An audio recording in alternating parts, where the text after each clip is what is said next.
Hi, it's Loren Lockman from the Tanglewood Wellness Center in Costa Rica, and I'm sitting here with Sarah. Sarah, how are you doing today? I'm doing well. Good. So, you are nearly complete now. You've been with us for 4 weeks on Yes. Saturday. Yes. Today's Thursday, so you'll be leaving us on Saturday morning. You've been here, I guess, for nearly 27 days now. Yes. Right? Maybe you can talk a little bit about why you decided to fast and what your experience was like. What brought you here? Over the years, I've had a lot of health issues. Okay. As far as my metabolism, and then hormonal issues. Okay. Due to transitioning years ago. Okay. I took a lot of hormones, and it destroyed my endocrine system, for one. I can imagine. You know how I feel about messing with the body. Yeah. It seemed like a good idea at the time. Yeah, I understand. I understand. I didn't realize the impact it would actually have on my whole metabolic system and everything. Right, sure. And so things weren't working the way you wanted them to. Yeah, just fatigued. Yeah. And, off and on medication. Okay. And so, yeah. I mean, I went vegan about 6 years ago. Mm-hmm. And I noticed kind of a little bit of a shift, but it wasn't until I started doing a lot of fruit. Yeah. So and before you got here, you've been living on a primarily raw vegan diet, fruit-based diet for a while. I have my moments where I'm not, but it's been work, and that actually there were two really, aside from health, reasons why I came here. Okay. Was one, breaking that habit from food. Okay. And being like a month away, right. kind of taking a conscious vacation from existing habits. And then the other issue that I ran into when I was even doing raw fruit was it was like I was kind of detoxing. Okay. My body wasn't getting down into the deep stuff. I could feel it in my body, and it wouldn't. Yeah, ongoing, long, slow detoxification. Yeah, we see it a lot here. You improve your diet, feel great for a while. Yes, and then all of a sudden the body starts cleansing and doesn't feel so good. So now, so you fasted for 21 days. Yeah, you've been refeeding now for almost a week. First of all, how was the experience for you? I enjoyed it. I actually thought I was going to have a much more difficult time during my fast than I actually did. Yeah. Now, and I mean, I don't want to mislead anybody. Some people that were here with you did have a very difficult time. They did. Yeah. They did. And other people didn't have such a difficult time. Yeah. It varies quite a bit from person to person. But for you, it wasn't so challenging. It wasn't. I mean, I had no cravings for food. Right. I wasn't in the habit though either, which I think is important, is not feeding that. Not feeding that. Talking about food and looking at pictures of food and food porn on the internet. There was a lot of suffering. Yeah, needless self. Yeah, exactly. Okay. Yeah. All right. Were there moments that were challenging for you? Emotional. Mostly emotionally.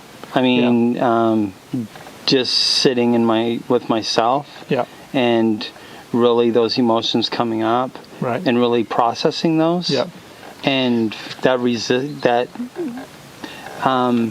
feeling of resistance, kind of opening up from that resistance and allowing those things to happen. Well, and I'm glad you brought this up, because I think most people imagine this must be an unbelievably painful process, being hungry for 21 days, or however long it is. We have people here now that are on their, 27th day and are still fasting.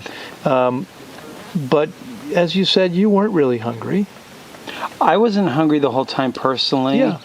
Well, and I think I talked about this in the beginning. Some people disagree because they're misinterpreting the signals in their body. But almost no one experiences real hunger while fasting. Yeah. Because the body's being fed on reserves. Yeah. So it can be a physically challenging process for many other reasons. Yes. But it's not so much about the lack of food, right? It's because the body's cleansing, it's detoxifying. That's not always pleasant.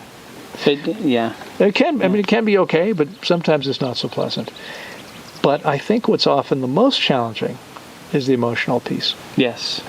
And unfortunately, this is one that some people have become so expert at escaping that work, not dealing with it. They can continue to do that even in this environment where we've attempted to eliminate most of the normal ways of avoiding our feelings. Yes. We've tried to eliminate most of that stuff, and people still stay online all day or stay in conversation all day or whatever it is they choose to do. Well, and I was actually standing up one morning at the game area, and you walked up to me and you're all, are you distracting yourself?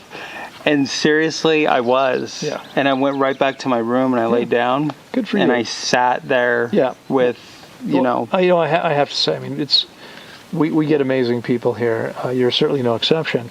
But I really appreciated how, perhaps more than many other people that I've worked with, you're really open to looking at the emotions, to dealing with that stuff, absolutely, to being with it. Well, we talk about it, but so often it's very difficult to actually do it.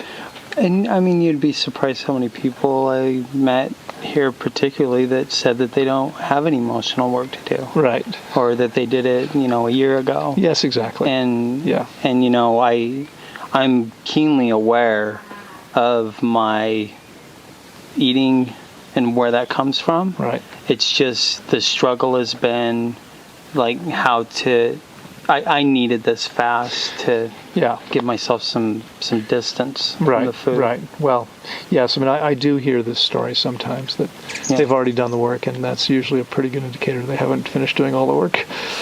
Because I think if we're truly conscious, then we probably recognize that some of these issues we're not going to resolve in this lifetime. It's ongoing work. Yes. It's ongoing. And this is deeply embedded stuff. Well, I told you I was having food cravings of food that I hadn't eaten for a decade. Right. And they're coming up into my mind, and I was sitting down and kind of going back to like what those associations meant to me. Yeah. And they did have meaning. Yeah. And they're real in that sense. Absolutely. And if you don't process them, they don't follow you. They stay right there. They do. Yeah, exactly. Good. So you're almost done here. Overall, has it been a positive experience for you? I've loved this experience. It's been very positive. You and I had talked that really if I had the opportunity to go longer, I actually would have. Yeah.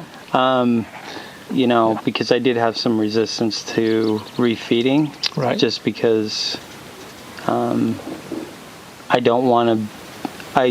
I get worried about getting in that cycle. Getting back into the rut. And but I'm clear about where I'm at and where I want to go. Yeah. Good. Good. So in fact, I think you said something about coming back at some point. So I sent my wife a message, and I said, I want us to come back next year and do 20. I said, would you do 21 days? And she's on board, and she's like, yeah, awesome. I'd really love to do this. Awesome. I wanted to do a longer fast. Yeah. We'll see where I'm at in a year. Yeah. And kind of, I see, that's just see where we're at. Terrific. Anything else you'd like to share with people watching? That this is an amazing place, and if you come here open emotionally and physically and spiritually to heal, that I got a lot of benefit from that. Yeah, beautiful. Great deal. Thank you so much for being willing to share. Yeah. It's been wonderful having you with us. Yeah. I'm always sorry to see people go. At the same time, I'm glad to see them going off and feeling and functioning better. And you're a great supporter. Thank you. I mean, you really are. Thank you.